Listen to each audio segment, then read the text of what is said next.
Assalamualaikum murid-murid tahun 4. Pada hari ini perkara sirah kita telah sampai pelajaran yang keempat, yang mana pelajaran ini merupakan pelajaran yang terakhir dalam kitab sirah darjah 4. Jadi hari ini kita akan kupas dengan lebih mendalam apakah yang dimaksudkan dengan jihad.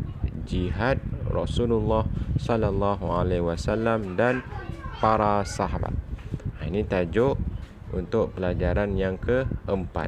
Sebelum kita menggali dengan lebih dalam apakah yang dimasukkan dengan pengertian jihad, konsep jihad, hikmah jihad, bahagian jihad, kita akan ketahui dahulu yang mana jihad ini telah wujud pada zaman Rasulullah sallallahu alaihi wasallam, yang mana pada ketika itu, ketika peristiwa hijrah baginda Nabi Muhammad dan para sahabat dari Mekah ke Madinah, terdapatnya orang kafir Quraisy yang berada di Mekah tidak menyenangi, tidak suka akan hijrah Rasulullah ini, kerana mereka beranggapan bahawa kedudukan orang Islam semakin kuat dan agama Islam mudah disebarkan.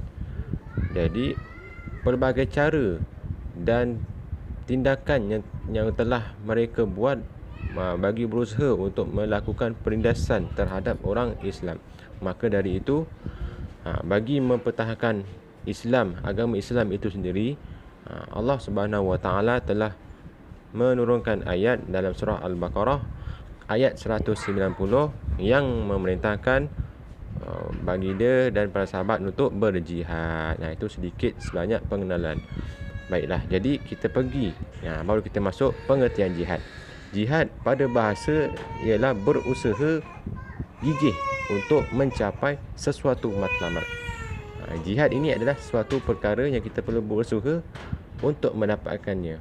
Contohnya, Ustaz bagi contoh mudah, awak lapar, jadi awak perlu berusaha untuk mendapatkan makanan bagi mengenyangkan perut awak. Jadi itu jihad dari segi bahasa.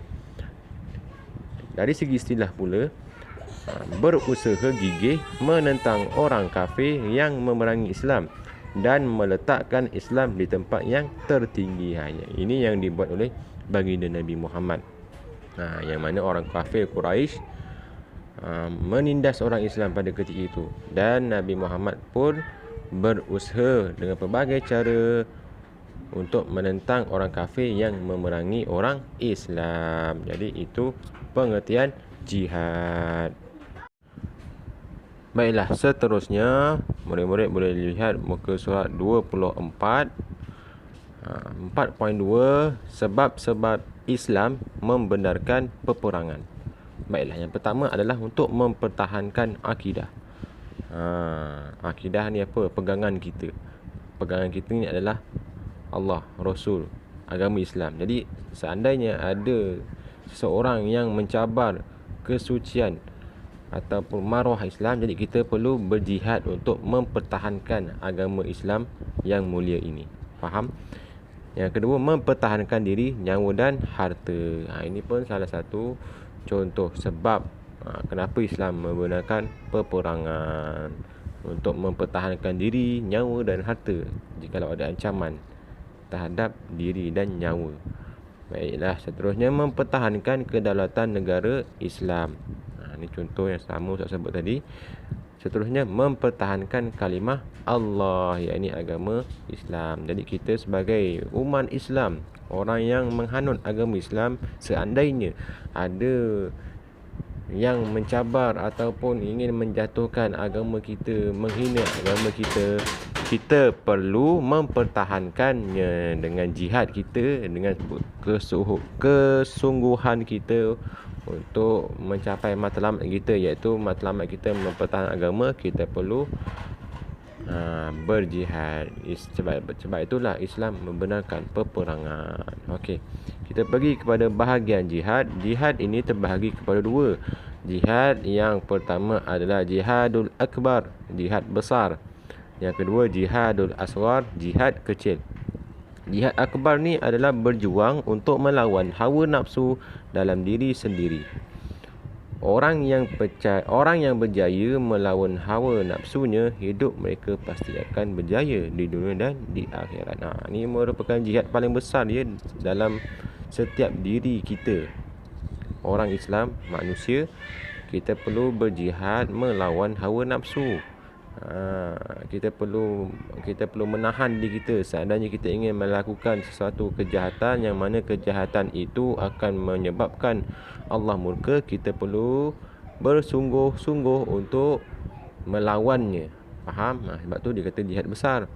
Apabila kita sudah mencapai itu, barulah kita boleh berjihad, berjuang mempertahankan agama. Seandainya kita masih lagi banyak melakukan perkara yang Allah murka, mana mungkin kita boleh berjuang untuk mempertahankan agama Islam. Jadi sebab itulah dinamakan jihadul asghar, berjuang mempertahankan agama Islam di medan perang untuk menegakkan kebenaran dan menentang kemungkaran. Jadi kita pergi 4.4 muka surat seterusnya, muka surat 25, jihad dalam Islam. Macam mana yang dikatakan jihad dalam Islam?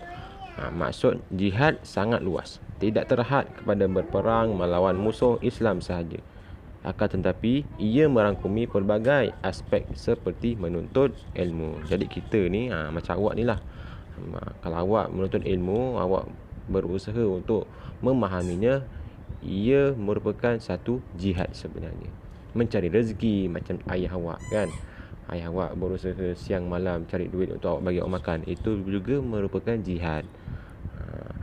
Seterusnya membasmi kemiskinan. Ini samalah macam rezeki, untuk mengelakkan diri daripada kefakiran, kemiskinan. Seterusnya meningkatkan kemajuan umat Islam supaya Islam tidak dipandang rendah. Okey. Seterusnya memertabatkan agama Islam, membuka mata orang lain supaya Islam ni adalah satu agama yang hebat. Okey, itu juga merupakan jihad. Kita tengok 45 dalil Allah perintahkan jihad, surah Al-Baqarah ayat 190. Mari sama-sama kita baca. A'udzubillahi minasyaitonir rajim. Wa qatilu fi sabilillahi alladhina yuqatilunakum wa la ta'tadu. Innallaha la yuhibbul mu'tadin. Sadaqallahul azim. Artinya, dan perangilah kerana iaitu menegakkan dan mempertahankan agama Allah akan orang yang memerangi kamu, dan janganlah kamu menceroboh, iaitu dengan memulakan peperangan, kerana sesungguhnya Allah tidak suka kepada orang yang menceroboh. Surah Al-Baqarah 151. Baiklah, untuk yang terakhir pada hari ini, pelajaran sirah kita tajuk jihad 4.6. Okey, hikmah berjihad. Apakah kebaikannya? Apakah yang boleh kita dapat daripada jihad ini? Yang pertama, mendapat keredaan Allah. Okey, keredaan Allah ni maksudnya Allah memaafkan kita, Allah menerima kita sebagai hamba dia, Allah meletakkan kita dalam kalangan orang-orang yang baik. Itu maksud redha Allah. Itu yang kita kejar. Yang kedua, mendapat ganjaran mati syahid. Mati syahid ni adalah dalam Al-Quran ada yang menjelaskan, yang mafhumnya kata orang yang mati syahid ini akan masuk syurga. Jadi kita kena berusaha untuk mendapatkan benda tu.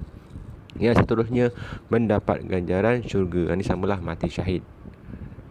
Yang seterusnya, nombor 4, mendapat pertolongan Allah. Allah sentiasa membantu kita, memudahkan kita untuk menuju jalan ke syurga. Itu yang kita nak. Dan last sekali, mendapat kejayaan hidup di dunia dan di akhirat. Ini juga merupakan satu perkara yang kita semua, ustaz, awak, mak ayah awak, atuk nenek saya, atuk nenek awak, keluarga kita, keluarga awak semua ingin benda ni, kejayaan hidup di dunia dan di akhirat. Jadi cukup itu sahaja pembelajaran kita pada hari ini. Moga-moga awak semua dapat faham dan awak dapat memahami dengan sebenarnya apakah konsep pengertian jihad. Kita dah belajar pengertian jihad itu apa dari segi bahasa dan istilah. Lepas tu kita tahu juga jihad ini ada dua bahagian. Kita tahu juga kenapa Islam membenarkan kita dalam peperangan untuk dan untuk memeranginya. Allah kenapa Islam membenarkan, dan dalil berkaitan dengan jihad dan hikmah berjihad. Jadi itu sahaja untuk hari ini. Assalamualaikum.